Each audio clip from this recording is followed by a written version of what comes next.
प्यारे विद्यार्थियों, आप सभी को मेरा नमस्कार। मैं डॉक्टर नेमीचंद कुमावत, सहायक आचार्य हिंदी विषय, राजकीय महाविद्यालय की आपकी इस बीए प्रथम वर्ष विषय हिंदी साहित्य के द्वितीय प्रश्न पत्र की आज की इस ऑनलाइन कक्षा में आप सभी का स्वागत करता हूं। प्यारे विद्यार्थियों, अभी हाल ही की जो पिछली ऑनलाइन कक्षा हुई थी, जिसमें हमने आदिकाल की प्रमुख साहित्यिक प्रवृत्तियों को आरंभ किया था, जिसमें दो प्रवृत्तियों पर ऐतिहासिकता का अभाव और आश्रयदाताओं की बढ़ चढ़ कर के प्रशंसा करना पर विशेष हमने प्रकाश डाला था। यानी युद्ध वर्णन में सजीवता और ऐतिहासिकता का अभाव, इन दो बिंदुओं पर हमने चर्चा की थी और आदिकाल की प्रमुख साहित्यिक प्रवृत्तियों का विवेचन हमने किया था।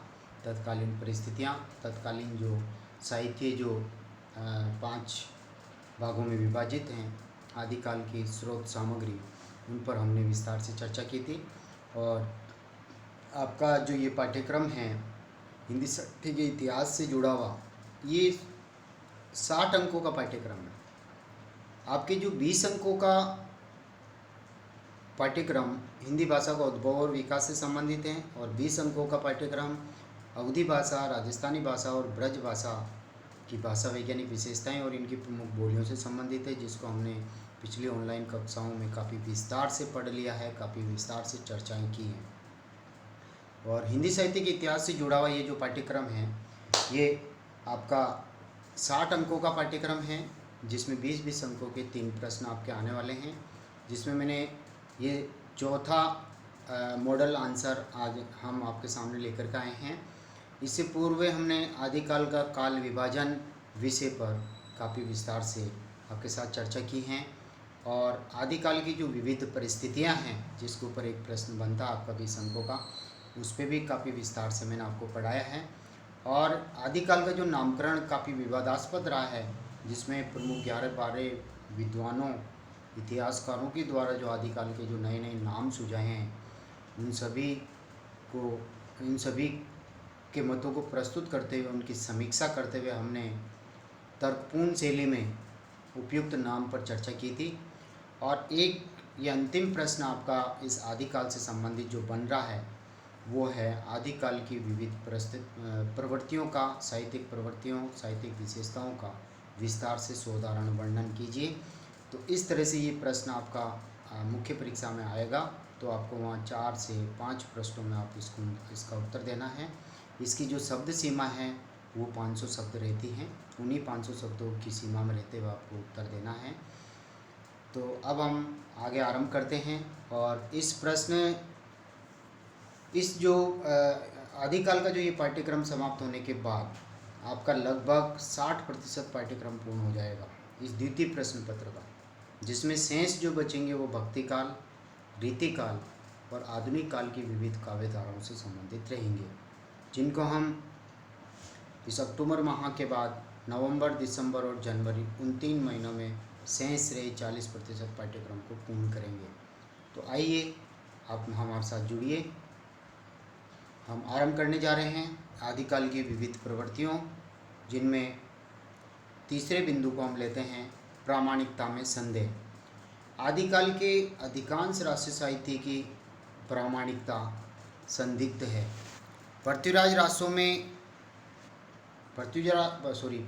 रासो जो इस काल की सर्वश्रेष्ठ और प्रमुख रचना मानी जाती है, वे भी बाद के आने वाले समय में अप्रामाणिक हो गई है। आचार्य रामचंद्र शुक्ल जी के शब्दों में इस संदर्भ में उन्होंने लिखा है, इसके अतिरिक्त और कुछ कहने की जगह नहीं कि ये पूरा का पूरा ग्रंथ जो है, ये ग्रंथ लिखा हुआ, इसको ग्रंथ कर दें, ग्रंथ वास्तव में जाली है। इस प्रकार खुमाण रासो और परमाल रासो की प्रामाणिकता में भी संदेह है। मूल कवि की रचना में अन्य लोगों ने कब और कितना अंश जोड़ दिया, इसका निर्णय करना बड़ा कठिन है। भाषा शैली और विषय सामग्री के आधार पर ये निष्कर्ष निकाला जा सकता है कि ये रासो काव्य समय समय पर परिवर्तित होते रहे हैं। कुछ काव्य कृतियाँ तो नोटिस मात्र हैं, आज उनका मूल रूप भी सुरक्षित नहीं है।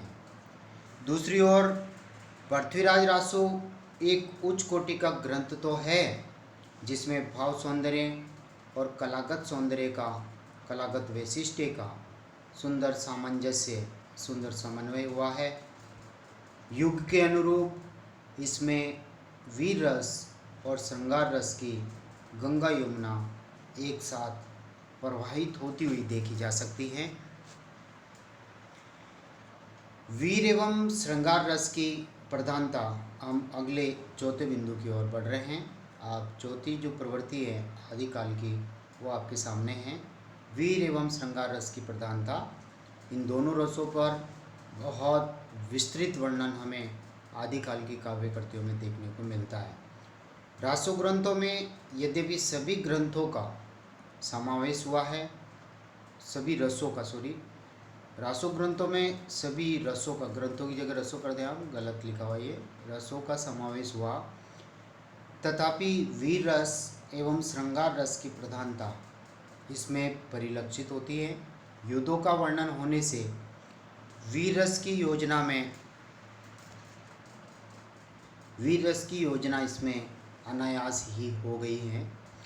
वीरों का मनोभाव एवं अदम्य उत्साह का जैसा हृदयग्राही वर्णन रासो काव्यों में किया गया है, वैसा अन्यत्र दुर्लभ है। पृथ्वीराज रासो में ऐसे अनेक मर्मस्पर्शी स्थल हैं जहाँ वीर रस का पूर्ण परिपाक हुआ है। युद्ध शौर्य प्रदर्शन के लिए तथा सुंदर सुंदर राजकुमारियों से विवाह करने के लिए भी लड़े जाते थे। अतः श्रृंगार रस के भावपूर्ण वर्णनों का समावेश भी इन रासो काव्य ग्रंथों में हो गया है, तो यह स्वाभाविक है। राजकुमारियों के स्वप्निल सौंदर्य का अतिशयोक्तिपूर्ण वर्णन नखशिख परिपाटी पर किया गया है, यानी नख, पैर के नाखूनों से लेकर के सिर की चोटी तक। नायिका के रूप सौंदर्य के साथ साथ वयसंधि, यानी वयसंधि का तात्पर्य बचपन, किशोरावस्था और यौवनावस्था के आगमन का मिलन बिंदु वयसंधि कहलाती है, 16 वर्ष की अवस्था। और षट ऋतु वर्णन का, 6 ऋतुओं का संपूर्ण वर्णन, सम्यक वर्णन का समावेश भी इन रासो ग्रंथों में किया गया है। जैसे हम एक यहाँ उदाहरण के तौर पर ले रहे हैं, देखिए, कुटिल केश सुदेश पोहर पर रचियत पिक्सद कमल गंध वय संध हंस गति चलत मंद मंद श्वेत वस्त्र सोह शरीर नस स्वाति बूंद जस। ये भी जो उदाहरण हैं पृथ्वीराज रासो से लिया गया है। उनका जो एक अध्याय है इस रासो ग्रंथ का, वो है पद्मावती समय, 19वां अध्याय। और उसमें जो है पृथ्वीराज चौहान का जो एक तोता जो है वो उड़ कर के अजमेर से, दिल्ली से जो उड़ कर के आता है और यहाँ पद्मावती के पास ये पहुँच जाता है। समुद्र शिखर नामक दुर्ग, विजयपाल जहाँ के राजा होते हैं, जिसकी अनित्य सुंदरी ये पद्मावती को यहाँ बताया गया है। और इसका विवाह रचाने की तैयारी विजयपाल जी करते हैं और समुद्र शिखर का राजा ये विवाह की तैयारी करते हैं और साथ ही उस तोते के माध्यम से पद्मावती जो है संदेश प्रियतम, यानी जिनसे वो प्रेम करती हैं, पृथ्वीराज तक पहुंचाती हैं। तो यहाँ जो है पद्मावती के रूप सौंदर्य का वर्णन यहाँ पर है। और तोता जो है पृथ्वीराज चौहान के पास में जाकर के उनके रूप सौंदर्य का वर्णन यहाँ कह रहा है। कुटिल केस, उसके जो केस हैं वो बहुत ही घुंघराले हैं। सुदेश, और सुंदर उसकी वेशभूषा है। पो पर रचित पिक्सद, पोहन पुष्प पर रचित, यानी उनके कुटिल केस अत्यंत सुंदर घुंघराले हैं जिन पर पुष्प रचित हैं। पिक्सद, पिक यानी पिक कोयल, सद्यन वाणी यानी कोयल के समान उनके सुंदर शब्द हैं, कोयल की जैसी उसकी वाणी है। कमल गंध यानी कमल के पुष्प के समान उसके शरीर से गंध निकलती है। वह संत 16 वर्ष की वो वह यानी अवस्था, 16 वर्ष की षोडशी वाली वो सुंदर कन्या है। हंस गति चलत मंद मंद, और हंस की तरह वो मंद मंद गति से चलती हैं। श्वेत वस्त्र स्व शरीर से, यानी सफ़ेद रंग के वस्त्र, सफ़ेद श्वेत रंग के वस्त्र उसने अपने शरीर पे सुशोभित कर रखे हैं। नस स्वाति बूंद जस, और उसके जो नाखून है इस तरह से सफ़ेद है मानो स्वाति बूंद गिरी हो। वर्षा में आकाश मार्ग से गिरने वाली उज्जवल वर्षा की बूंद के समान उसके नाखून हैं। तो ये यहाँ पर पद्मावती जो है, जिसका पृथ्वीराज चौहान के साथ आगे चल कर के विवाह होता है, पृथ्वीराज चौहान इसका अपहरण करते हैं, उसका यहाँ पर वर्णन किया है। तो यानी युद्ध जो हुआ करते थे इन राजकुमारियों से विवाह करने के लिए ही छोटे छोटे युद्ध हुआ करते थे। ये आदिकाल की प्रमुख परिस्थितियों में हमने पढ़ा भी था। और अब हम पांचवें बिंदु की ओर बढ़ते हैं, आश्रयदाताओं की प्रशंसा। पांचवी प्रवृत्ति, आदिकाल के अधिकांश कवि राजाश्रित थे।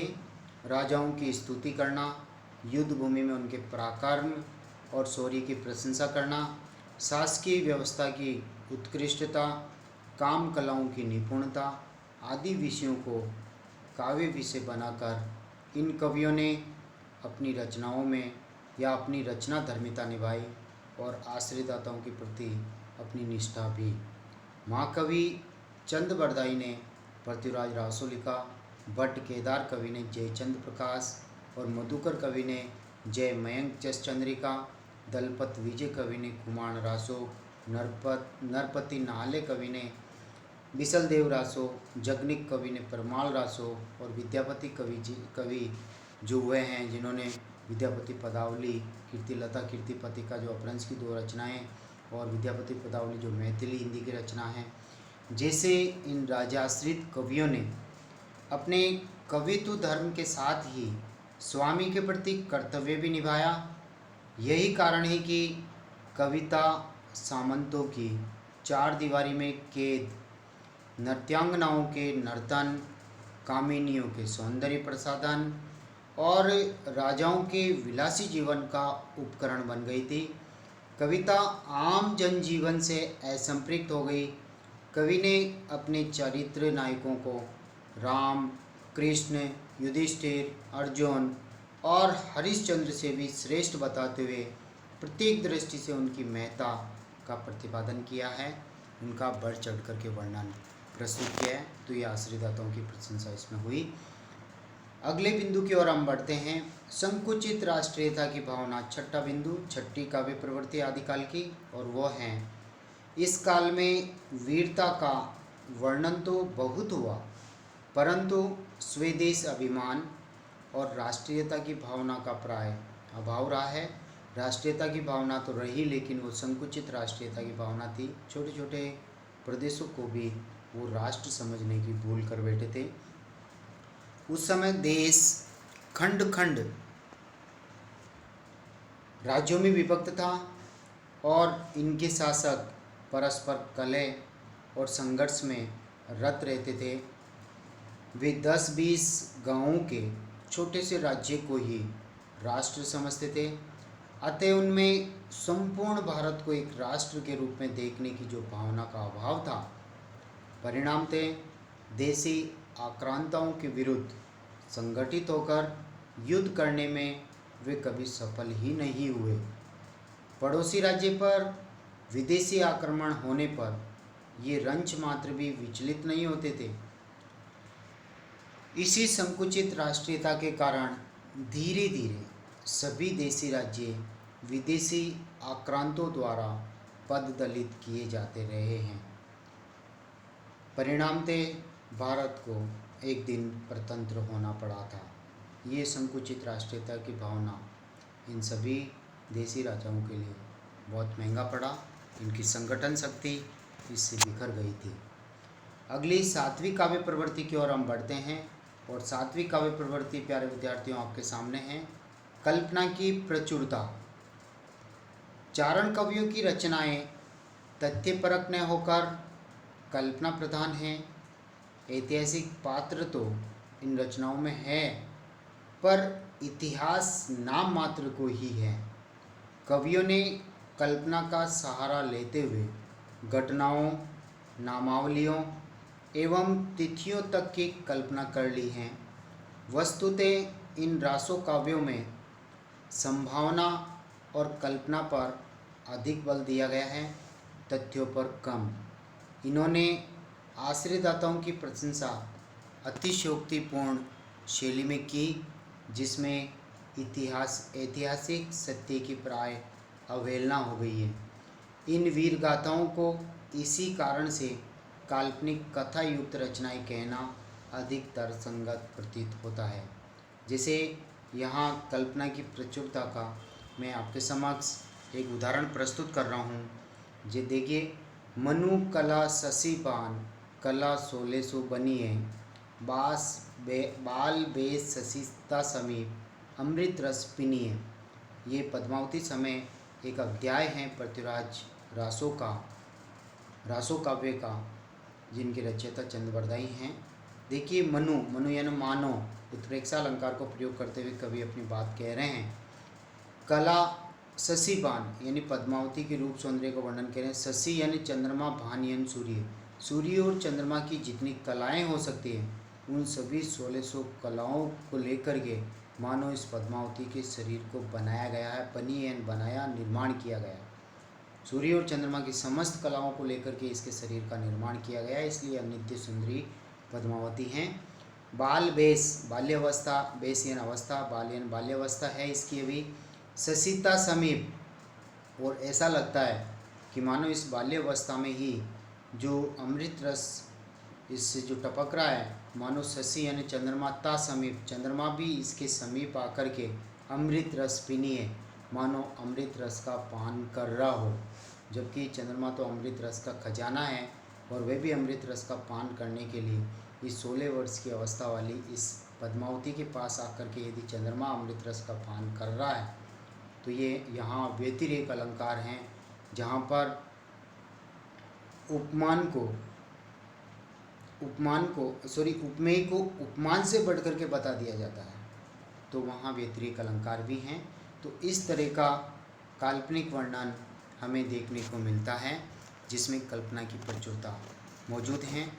तो प्यारे विद्यार्थियों, आज की इस ऑनलाइन कक्षा को हम यहीं समाप्त करेंगे। अगली ऑनलाइन जो कक्षा होगी आपकी, वो विविध छंदों का प्रयोग शीर्षक से हम इसको आरंभ करेंगे। तब तक के लिए धन्यवाद। जय हिंद, जय भारत।